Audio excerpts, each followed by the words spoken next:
Okay students, last lecture में हमने gravitational force के बारे में डिस्कस किया। अब हम डिस्कस करेंगे कि ग्रेविटेशनल फोर्स की इम्पोर्टेंस क्या होती है।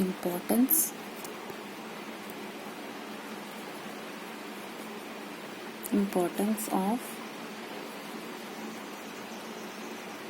Universal law of gravitation. ठीक है, importance of universal law of gravitation. ठीक है, तो ये कहाँ कहाँ यूज होता है, ये इसकी इम्पोर्टेंस होती है। फर्स्ट है कि it binds us to the earth. ठीक है, हम अर्थ के ऊपर सरवाइव कर पाते हैं। वो किस वजह से सरवाइव कर पाते हैं? जैसे अर्थ के सरफेस पे अगर हम रह रहे हैं, क्योंकि अर्थ तो राउंड फिगर में है, वैसे अर्थ इलिप्टिकल फॉर्म में होती है। ठीक है, ये अर्थ है, इसके ऊपर कोई रह रहा है, जैसे हम लोग रह रहे हैं, कोई भी ऑब्जेक्ट्स रह रहे हैं। ठीक है, वो किस वजह से रह रहे हैं? ग्रेविटेशनल फोर्स की वजह से। ग्रेविटेशनल पुल अगर नहीं होता, ग्रेविटेशनल फोर्स ऑफ अट्रैक्शन अगर नहीं होता, तो हम तो अर्थ के ऊपर से गिर जाते, क्योंकि अर्थ तो यूनिवर्स में है, यूनिवर्स में ऐसे रोटेट कर रही है। ये अपनी एक्सिस के अलोंग भी रोटेट करती है, और मतलब एक्सिस के अलोंग इस तरीके से भी रोटेट करती है, और ये सन के अराउंड भी रोटेट करती है। तो इस प्रोसेस ऑफ रोटेशन के ड्यूरिंग, तो हम अगर ग्रेविटेशनल पुल अगर नहीं होता, तो जो भी ऑब्जेक्ट्स इसके ऊपर सरवाइव कर रहे होते वो गिर जाते। ठीक है, इसलिए इसकी इंपॉर्टेंस क्या है? It binds us to the earth. Second क्या है कि मोशन ऑफ मून, इसके अराउंड जो मून मोशन कर रहा होता है, इसका जो अराउंड जो मून मोशन कर रहा होता है, उसके लिए भी यही रिस्पॉन्सिबल होती है।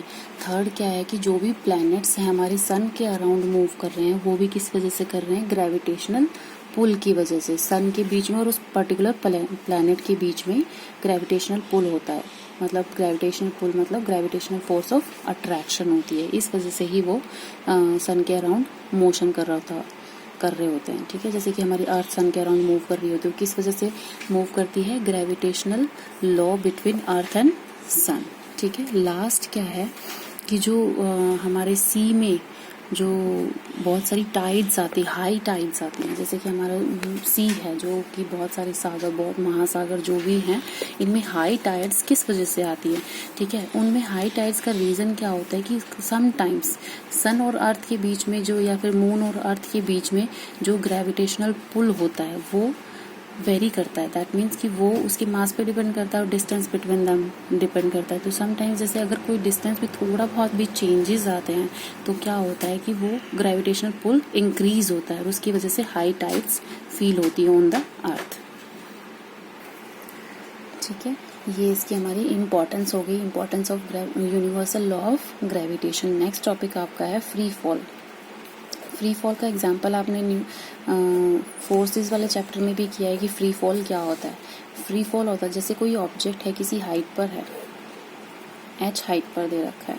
ठीक है, तो इसको हम फ्री फॉल। ठीक है, तो कोई ऑब्जेक्ट है मास m का, ये किसी हाइट पर है, h हाइट पर, तो ये अर्थ के सरफेस पे आके गिरता है। ठीक है, कुछ टाइम बाद ये अर्थ के सरफेस पे आकर गिर जाता है। वो किसकी वजह से करता है? ग्रेविटेशनल लॉ की वजह से, यूनिवर्सल लॉ ऑफ ग्रेविटेशन। ठीक है, क्योंकि हम इसको सिर्फ ड्रॉप करते हैं यहाँ से, इस सरफेस, इसको ऑब्जेक्ट को हमने ड्रॉप कर दिया, हमने कोई एक्सेलरेशन नहीं दिया, कोई वेलोसिटी नहीं दी, फिर भी ये ऑब्जेक्ट है डाउनवर्ड डायरेक्शन में अर्थ के सरफेस पे गिर जाता है। वो किसकी वजह से होता है? अट्रैक्शन, जो अट्रैक्टिव फोर्स होती है, ग्रेविटेशनल फोर्स, उसकी वजह से होता है, और वही हमें एक्सेलरेशन प्रोवाइड करती है। ठीक है, तो यही फ्री फॉल होता है। फ्री फॉल का मतलब क्या है कि without giving any velocity to an object, the object falls on the earth surface.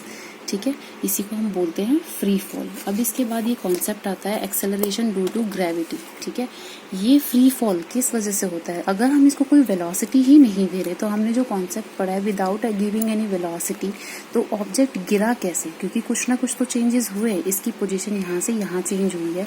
तो अगर पोजीशन चेंज होती है, तो इसका मतलब क्या होता है? इसके अंदर कोई वेलोसिटी है, और अगर वेलोसिटी है तो मतलब क्या होगा कि इसमें कुछ ना कुछ एक्सेलरेशन जरूर इन्वॉल्व होगा। ठीक है, तो वो एक्सेलरेशन कौन प्रोवाइड करता है? एक्सेलरेशन कौन प्रोवाइड करता है? ठीक है, ये एक्सेलरेशन ग्रेविटेशनल फोर्स की वजह से होता है। ग्रेविटेशनल फोर्स की वजह से इस एक्सेलरेशन को बोलते हैं हम एक्सेलरेशन ड्यू टू ग्रेविटी।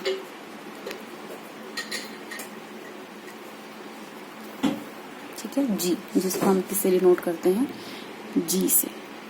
ठीक है, ये कॉन्सेप्ट क्लियर है कि जी क्या होता है, एक्सेलरेशन ड्यू टू ग्रेविटी, जिसकी वजह से कोई भी freely move object falls on the surface of the earth.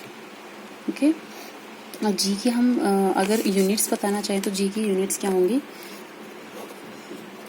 Same as acceleration, same as acceleration. Acceleration की यूनिट हमारे पास क्या होती है, मीटर पर सेकेंड स्क्वायर। तो एक्सेलरेशन ड्यू टू ग्रेविटी के लिए यूनिट्स क्या होंगी, मीटर पर सेकेंड स्क्वायर। ठीक है, ये हमें कॉन्सेप्ट क्लियर हो गया एक्सेलरेशन ड्यू टू ग्रेविटी। अब इसका मैथमेटिकल फॉर्म कैलकुलेट करते हैं, मैथमेटिकली जी की वैल्यू क्या आएगी।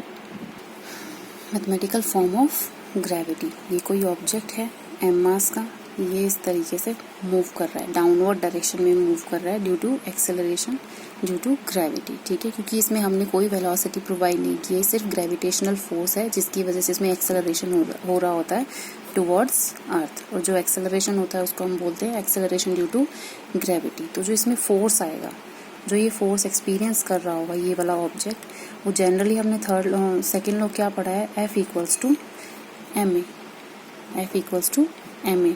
और अगर हम ग्रेविटेशनल फोर्स लिखना चाहें तो हमारे पास वैल्यू क्या आती है, एफ जी।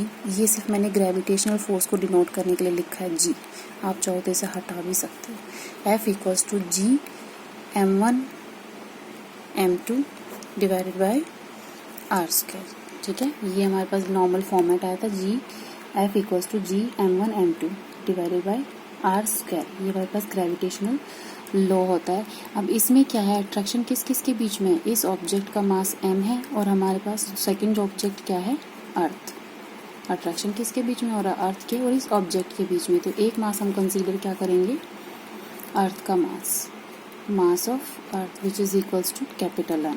ठीक है, सेकेंड मास हमारे पास क्या दे रखा है, स्मॉल m। और इन दोनों के बीच की जो डिस्टेंस होगी वो क्या है, आर स्क्वायर। ठीक है, इन दोनों के बीच की डिस्टेंस हमने मान ली आर स्क्वायर, आर है। ठीक है, तो ये हमारे पास लॉ आ गया सेकेंड, ये हमारे पास इक्वेशन क्या हो गई, सेकेंड। ये इक्वेशन थी फर्स्ट। अब इक्वेशन फर्स्ट एंड सेकेंड से हम क्या कर सकते हैं, M A equals to G M M divided by R square. अब यहाँ पे एक्सेलरेशन किसकी वजह से है, ग्रेविटी की वजह से। तो हम एक्सेलरेशन को क्या मेंशन करेंगे, G M M upon R square. ठीक है, तो जी की वैल्यू इससे हमारे पास क्या कैलकुलेट होगी, G M upon R square. तो मैथमेटिकल फॉर्म क्या आ गई, gravitation acceleration due to gravity की, जी जो कि हमारे पास ग्रेविटेशनल कांस्टेंट है, मास ऑफ अर्थ, और जो distance between the object and the earth centre. ठीक है, अर्थ के सेंटर से ये जो डिस्टेंस कंसीडर की जाती है ये हमारे अर्थ के सेंटर से कंसीडर की जाती है। तो G equals to G M upon R square ले लिया, ये हमारे पास एक्सेलरेशन ड्यू टू ग्रेविटी की वैल्यू आती है। नेक्स्ट है क्या है, अगर कोई ऑब्जेक्ट इसके सरफेस के ऊपर रखा होगा, मतलब अर्थ के सरफेस पे, ये ऑब्जेक्ट है यहाँ पे अर्थ के सरफेस पे अगर रखा होगा तो इसमें एक्सेलरेशन ड्यू टू ग्रेविटी क्या होगा, तब भी इसमें कुछ ना कुछ एक्सेलरेशन हो रहा होगा, लेकिन वो हमें दिखाई नहीं देता क्योंकि ऑलरेडी सरफेस के ऊपर रखा हुआ होता है। ठीक है, और वो कितना होगा, अर्थ के सरफेस पे है तो इन दोनों के बीच की डिस्टेंस क्या हो जाएगी, अर्थ के रेडियस के बराबर, क्योंकि हम कंसीडर क्या करते हैं, जो डिस्टेंस है वो इसके सेंटर से कंसीडर करते हैं, अर्थ के सेंटर से। ठीक है, तो इसका जो distance between the two objects क्या हो जाएगी, हमारी radius of the earth when the object placed at the surface of earth. Okay students, ये हमारा टॉपिक ख़त्म हो गया है, एक्सेलरेशन ड्यू टू ग्रेविटी। इसके बाद हम इसकी वैल्यू कैलकुलेट करेंगे, सारी वैल्यूज़ को सब्सटीट्यूट करके नेक्स्ट लेक्चर में। Thank you students.